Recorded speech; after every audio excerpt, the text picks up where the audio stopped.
So every single time around this year, someone tells you that you need to have SMART goals, goals that are specific, measurable, achievable/attainable, relevant, and time bound. And I don't agree. Let's talk about it. I've said this before. I think I even had a video about SMART goals and how to make your goals SMART. But honestly, I have matured a lot in my journey.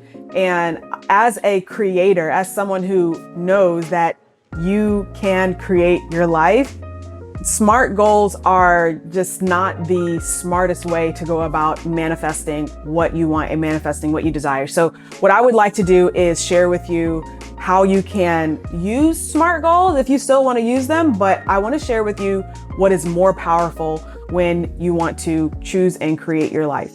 So the reason that this whole thing sort of changed for me, why did I switch from talking about SMART goals and promoting SMART goals to saying that just create whatever you want? The reason that I switched things up is because I realized that whenever I had SMART goals, they didn't always work.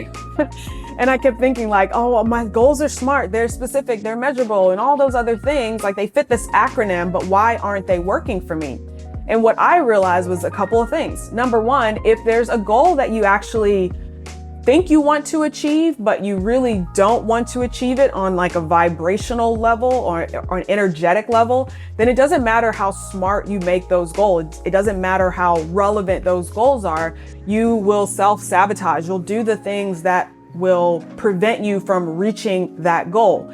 For example, one of my goals a couple of years ago was to get back down to my wedding weight, right? So the weight that I weighed on my wedding, I wanted to get back there, and I was like, this is a SMART goal. I'm going to lose 1 pound per week, and then I'm going to get back there. And I continued to yo-yo, essentially. It's 5 pounds up, 5 pounds down, 5 pounds up, 5 pounds down. She's skinny, she's fat, she's skinny, she's fat. She still loves herself, but she's not getting back to that weight that she desires. And it wasn't until I set a manifestation that I was like, I'm going to bring this into the reality, was when I actually reached that goal.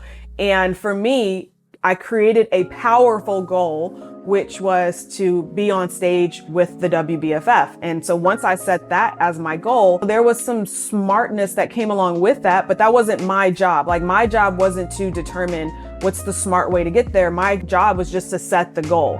And that's what I've found has been a much more powerful way of reaching my goals. The same with the goal that I set for 2021 of reaching 1.2 million in my business. Honestly, I have no idea how specifically I'm going to reach that goal. Is it specific? Yeah, it's specific. Is it measurable? Yeah, 1.2 million, you can measure that. Is it attainable? I have no idea. I generated $250,000 this year, and that would require me to do 4 times what I did the previous year. I have no idea if that's gonna happen. Can I spend 4 times of ad spend in order to bring that in? Well, no, because my ad spend is really only a small part of what brought that income in. So I really don't know. And that's the thing, with SMART goals, you can essentially demotivate yourself, because if you choose a goal and you're well, this goal is not reasonable or it's not attainable, I don't know, so let me just set a smaller goal. And then once I get there, I'll set a bigger goal. The thing is that powerful creators set powerful goals.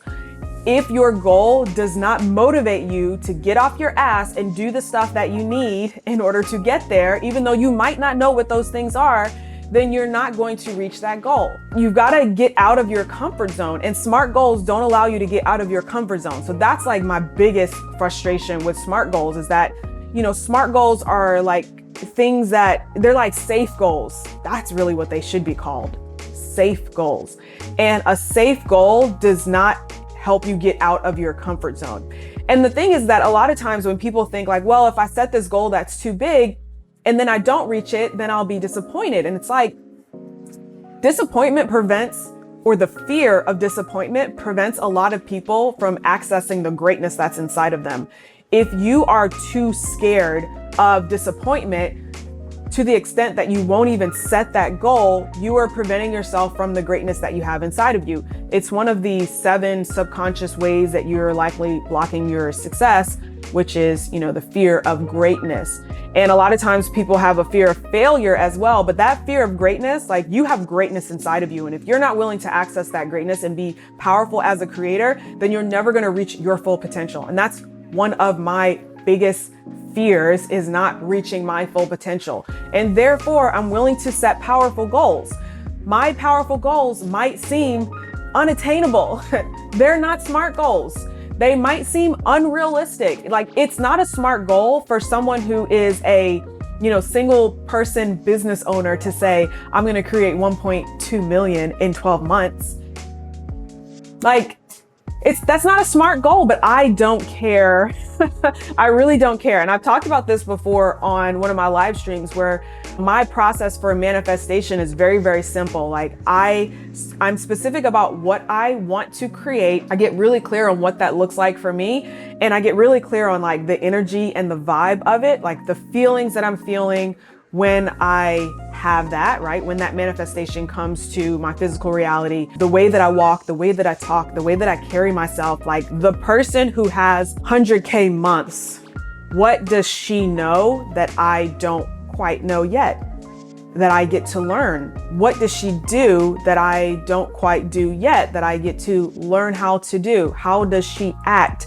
How do I become her faster? And once I get to that point where I am acting like her and being like her and thinking like her, I will receive the way that she receives. And so that applies to money. It applies to any other goal that you have, whether your goal is financial goal, whether it's a health and wellness goal, or whether it's a relationship goal. And don't think that those goals are separate from each other. So a lot of times you will have a financial goal, but it's going to be hard for you to reach that financial goal because you're not paying attention to the health and wellness goal that's going to help you get there. So case in point, when I first wanted to reach multiple 5-figure months, my thought process was like, there's some things that she does that I know that I am not doing right now. Like, for example, she's still willing to eat lots of cheese. This girl who's generating 10K months or has fluctuating income, which is where I was at the time, like, she's still willing to eat cheese and like just accept the consequences later. For those of you who don't know, I'm lactose intolerant and I really only do well with goat cheese. And I was like, I know that in order to become her, I need to be the person that doesn't feel like it's a punishment to not eat cheese. Like, I need to be able to let it go. And, if I want it every now and then, like once a year, macaroni and cheese at Thanksgiving, or, once, maybe a month or every other month, like, I don't need to feel like I'm deprived because I'm not eating the thing that tears my stomach up and causes me to like lay in bed wishing that I hadn't eaten it. And as soon as I decided to let that go and I decided to prioritize my health and wellness over, this food that's processed that probably no one even needs, as soon as I let that go, that's when things started growing in my business and I started reaching multiple 5-figure months consistently. In 2020, I think there were only 2 or 3 months. I have the numbers here on my laptop. Actually, I can pull it up on Google Sheets. There were only 2 or 3 months that I didn't hit multiple 5-figure months. And I made that decision and that declaration in 2019. Was it 2019 or was it 2020?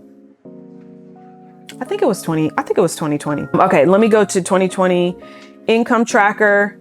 So December, November. Okay, so that's 1, 2, 3, 4, 5.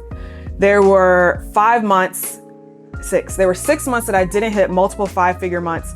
And of those 6 months, there were 2 that I was only off by a couple $1,000, like literally $2,000. So I was very, very close to hitting multiple 5-figure months every single month of the year. And a lot of that came from me realizing that the goal in one area of life affects the goal in another area of life. So don't think that your goals are not related or that you can create something in one area of your life without looking at another area of your life. And this happened for me also, like when I was in the process of manifesting my husband, and when I decided that I was going to manifest an amazing, loving relationship, I knew that on a personal level, there were people that I needed to let go of. There were situations that I needed to let go of. And there were also things that I was doing that I knew would not really work in a relationship, right? Especially like with my money and, just habits and ways of being that I knew, like, once I get into a relationship, these are some things that are going to have to change. So think about that. Like, as you're setting your goal, your powerful goal, think of what other areas of your life need to be changed, and don't just focus on that one goal. This is how you create a powerful goal, a powerful manifestation. Like, don't just focus on that one area. Look at all the other areas of your life. And the other thing that I will say is, when you are trying to set powerful goals, or when you set powerful goals, you should also understand that you're not always going to know how that goal is going to manifest in your life or how it's going to happen. And that's really not your job. Like, your job is not to know all of the ways that it could potentially happen. And this is where I would say kind of the SMART actions might come into play. So for example, if one of your goals is to lose weight for the new year or something like that, which a lot of people set as a goal, but if one of your goals is, me included, okay, so I'm not judging anyone because I'm going to get on stage again in April. If one of your goals is to lose weight, then yeah, in that case, it might be good to set like SMART actions of doing cardio or tracking your calories or using something like MyFitnessPal or something like that. Like, yeah, if you can do what you know to do, but you might, like, the way that it happens for you might be different than how you thought it was going to happen. Like, you might actually end up realizing that there's a certain food that causes you to be bloated, and you like cut that food out and all of a sudden you've got abs. Like, I have no idea, right? Like, I don't know. And that's the great thing about setting powerful goals, is that when you don't really know how it's going to come in, but you just hold the vibration for that goal, you can be surprised and delighted along the way. And I talked about this in the How I Manifested My Husband video, when I was like, I just simply set that goal for the type of person that I was looking for. And then I thought, how am I going to act in the meantime? Like, if I knew for a fact that this person was coming along, what would I do? How would I act? Who would I be? And that's when I really just started like enjoying myself and saying like, okay, I know I'm going to be surprised and delighted. So how am I going to be surprised and delighted? And what I'm going to do in the meantime to fill that time. So that's really where I am from an energetic standpoint on setting goals. Let me know what you think about setting SMART goals. Are you still setting SMART goals? It's really the A in the SMART goal that I have an issue with. It's the attainable/achievable, because you have zero idea how much you truly can achieve when you set your mind to it. And it's really not like what you can achieve, but it's what you can create. Okay. Because you can create your very own version of a lavish life. You have dreams inside of you that you absolutely can reach, if only you would make a decision to do whatever it takes to reach those dreams. And that's truly, truly what I believe. And that's how I believe that I have created my life and what I desire in my life. So thank you so much for joining me today. Comment below. What did you think about this? Are you still on the SMART goals bandwagon? If so, let me know. Like, I would love to chat. Leave a comment below, and I'll see you guys in the next one. Okay, bye.